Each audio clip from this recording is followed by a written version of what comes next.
एक दिन बालबीर, बालपरी और ज्वालापरी जंगलों में घूमने के लिए जा रहे होते हैं। तभी अचानक से बालपरी और ज्वालापरी नीचे गिर जाते हैं और उन्हें बचाने के लिए बालबीर नीचे जाने लगता है। बालबीर नीचे जाकर देखता है तो बालपरी और ज्वालापरी गहरे समुद्र में फंसे हुए हैं। तो दोस्तों, क्या आप लोग इन दोनों को देखकर बता सकते हैं कि बालबीर को किसे बचाना चाहिए? तो अच्छे से देखिए, सोचिए और मुझे अपना जवाब कमेंट करके बताइए।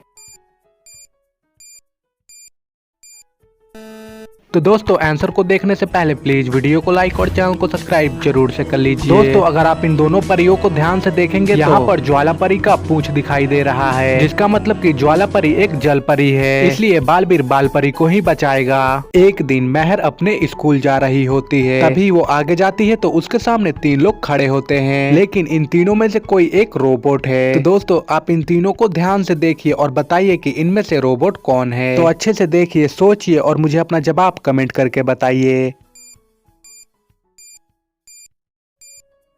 दोस्तों, अगर आप इन तीनों को ध्यान से देखेंगे तो बालबीर और विवान अपने पैरों पर इलेक्ट्रिक व्हीकल को लगाए हैं और वहीं जेठालाल के पैरों में रोबोट का लेग लगा हुआ है। इसका मतलब कि इनमें से रोबोट जेठालाल है। एक दिन बालबीर और विवान अपने बगीचे में खेल रहे होते हैं, तभी वहाँ पर तिमनासा आ जाती है और दोनों को पिंजरे में कैद कर कुछ इस सिचुएशन में डाल देती है, जहाँ पर बालबीर के नीचे आग लगी हुई है और विवान के नीचे ठंडी बर्फ रखी गई है। दोस्तों, आप इन दोनों को ध्यान से देखिए और बताइए इनमें से कौन मरेगा। तो अच्छे से देखिए, सोचिए और मुझे अपना जवाब कमेंट करके बताइए।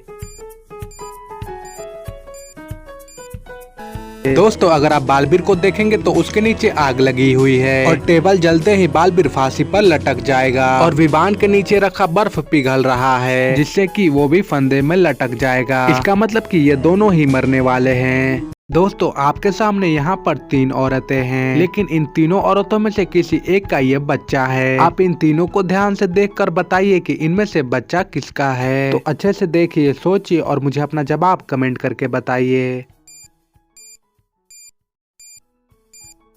दोस्तों, अगर आप पहली वाली औरत को देखेंगे तो उसके चेहरे और कपड़े पर खून का निशान है और तीसरे वाली औरत के चेहरे और हाथ पर खून लगा हुआ है। इसका मतलब कि इन तीनों औरतों में से दूसरी वाली औरत का ये बच्चा है। यहाँ पर 3 कैदी जेल में कैद हैं, लेकिन इन तीनों कैदी में से कोई एक कैदी यहाँ से भाग सकता है। आप इन तीनों को ध्यान से देखिए, सोचिए और बताइए कि इनमें से कौन भाग पाएगा। तो अपना जवाब मुझे कमेंट करके बताइए। दोस्तों, अगर आप इन तीनों कैदी को ध्यान से देखेंगे तो तीसरे वाले कैदी के पीछे बहुत सारी मिट्टी है, जिसका मतलब कि ये कैदी खुदाई कर रहा था और इसके बिस्तर के नीचे मिट्टी खोदने का औजार भी रखा हुआ है। इसका मतलब कि ये तीसरा वाला कैदी ही यहाँ से भाग सकता है।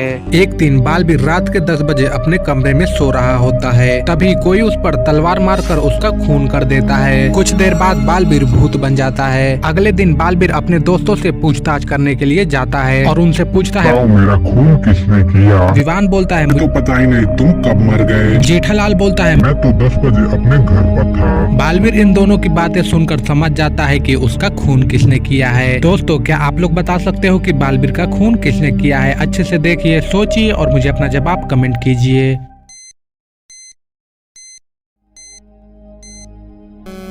दोस्तों, आंसर को देखने से पहले प्लीज वीडियो को लाइक और चैनल को सब्सक्राइब कर लीजिए। दोस्तों, बालबीर का खून जेठालाल ने किया है, क्योंकि जेठालाल को कैसे पता चलता है कि बालबीर का खून 10 बजे हुआ है?